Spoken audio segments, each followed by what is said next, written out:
যাদের শরীরে দুইটি দাগ আছে ওই শরীর কখনো জাহান্নামে যাবে না, সে অবশ্যই জান্নাতে যাবে।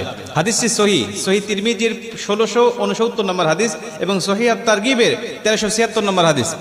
হযরত আবু উমামা রাদিয়াল্লাহু তাআলা আনহু হাদিসটা বর্ণনা করেছেন। রাসূল সাল্লাল্লাহু আলাইহি ওয়াসাল্লাম বলেন, যাদের শরীরে দুইটা দাগ আছে এবং যাদের শরীর থেকে 2 ফোঁটা তরল পদার্থ নির্গত হয় ওই শরীর কখনো জাহান্নামে যাবে না, সে অবশ্যই জান্নাতে যাবে এবং আল্লাহ পাকের কাছে এই শরীরটা সবচেয়ে প্রিয় শরীর। রাসূল সাল্লাল্লাহু আলাইহি ওয়াসাল্লাম বলেন, 1 নম্বর দাগ হলো যে ব্যক্তি জিহাদের ময়দানে আল্লাহকে খুশি করার জন্য, আল্লাহর দ্বীন কায়েম করার জন্য অথবা আল্লাহর সন্তুষ্টির জন্য যে ব্যক্তি বাতিলের মোকাবেলা করতে গিয়ে শত্রু পক্ষের আঘাতে তার শরীরে ছোট্ট একটা দাগও যদি বসে যায়, এই দাগটা কিয়ামতের ময়দানে সুপারিশ করে বা এই দাগটা থাকার কারণে কিয়ামতের ময়দানে আল্লাহ পাক তাকে জান্নাতে দিয়ে দিবে। নবীজি সাল্লাল্লাহু আলাইহি ওয়াসাল্লাম বলেন, 2 নম্বরে ফরজ ইবাদত সমূহের কোন একটি দাগ যদি তার শরীরে দেখা যায়, যেমন নামাজ পড়তে পড়তে সেজদা দিতে দিতে কপালে